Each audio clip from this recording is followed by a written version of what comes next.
শহীদৰ স্মৃতি বিজড়িত বেদীত অৱহেলাৰ এলান্ধু 12 ঘণ্টীয়া অনশনত বহিল গুৱাহাটী বিশ্ববিদ্যালয়ৰ শিক্ষাৰ্থী। আছুগুটৰ উদ্যোগত প্ৰতিবাদী কাৰ্যসূচী।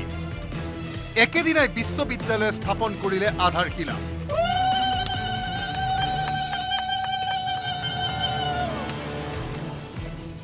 10 ডিচেম্বৰত চৰকাৰৰ সদিচ্ছাত মহানগৰীৰ বৰাগাঁৱত শ্বহীদ দিৱসৰ বৰ্ণাঢ্য কাৰ্যসূচীৰ মাজতেই চৰ্চালৈ আহিছিল সদৌ অসম ছাত্ৰ সন্থাৰ মুখ্য কাৰ্যালয় থকা গুৱাহাটী বিশ্ববিদ্যালয়ৰ শ্বহীদ বেদীৰ পৰিত্যক্ত অৱস্থাৰ কথা।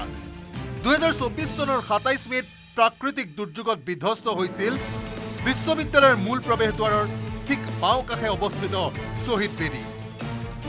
অসম আন্দোলনৰ 860 গৰাকী শ্বহীদৰ কেঁচা তেজৰ স্মৃতি ৰক্ষাৰ্থে স্থাপন কৰা শ্বহীদ বেদীৰ বিপন্ন অৱস্থা ঠিক কৰাৰ বাবে বাৰম্বাৰ আবেদন কৰিছিল গুৱাহাটী বিশ্ববিদ্যালয় আৰু আইন মহাবিদ্যালয় আছুগুটে।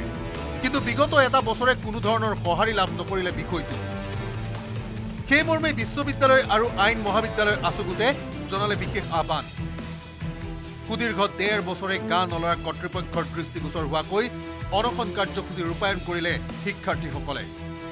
শ্বহীদ বেদী পুনৰ নিৰ্মাণৰ বাবে আকৌ আধাৰশিলা স্থাপনৰ বিষয়টোত আশ্চৰ্য প্ৰকাশ কৰিলে বিশ্ববিদ্যালয় আৰু আইন মহাবিদ্যালয় আছুগুটে। তাৎপৰ্যপূৰ্ণভাৱে অনশনৰ কাৰ্যসূচী ৰাজহুৱা হোৱাৰ পাছতে আধাৰশিলা স্থাপনৰ কথা ৰাজহুৱা কৰিলে বিশ্ববিদ্যালয় কৰ্তৃপক্ষই। অনশনৰ দিনটোকে বাছনি কৰিলে আধাৰশিলা স্থাপনৰ বাবে। পুৱাৰে পৰা বিশ্ববিদ্যালয়ৰ মুখ্য দ্বাৰৰ সোঁকাষে শিক্ষাৰ্থী সমাজে অনশন কাৰ্যসূচী ৰূপায়ণ কৰাৰ বিপৰীতে কৰ্তৃপক্ষই পাতিলে আধাৰশিলা স্থাপন অনুষ্ঠান। গুৱাহাটী বিশ্ববিদ্যালয়ৰ শ্বহীদ বেদীৰ পুনৰ নিৰ্মাণৰ প্ৰক্ৰিয়াটো আজি আৰম্ভ হৈছে।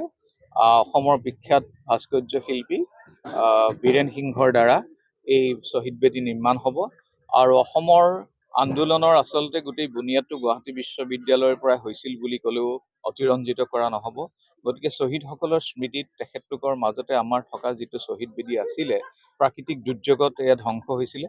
গতিকে আমি এতিয়া পুনৰ ইয়াৰ নিৰ্মাণৰ প্ৰক্ৰিয়া আৰম্ভ কৰা হৈছে। অৱশ্যে খৰতকীয়া সিদ্ধান্তৰ ফলশ্ৰুতিতে হয়তো থাকি গ'ল বানান বিভ্ৰাট।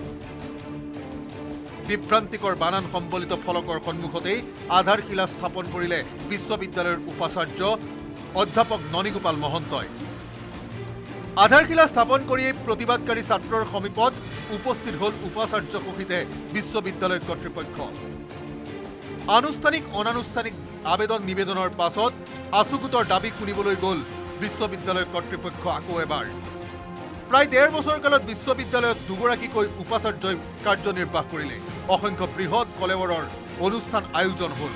কিন্তু শ্বহীদ বেদীটো নিৰ্মাণৰ পৰিকল্পনা ৰঙা ফিটাৰ বান্ধোনতে আবদ্ধ হৈ আছিল। সোমবাৰৰ প্ৰতিবাদস্থলীত উপস্থিত হৈ অতি শীঘ্ৰে নিৰ্মাণৰ কাম সম্পূৰ্ণ হ'ব বুলি আশ্বাস দিলে উপাচাৰ্যই।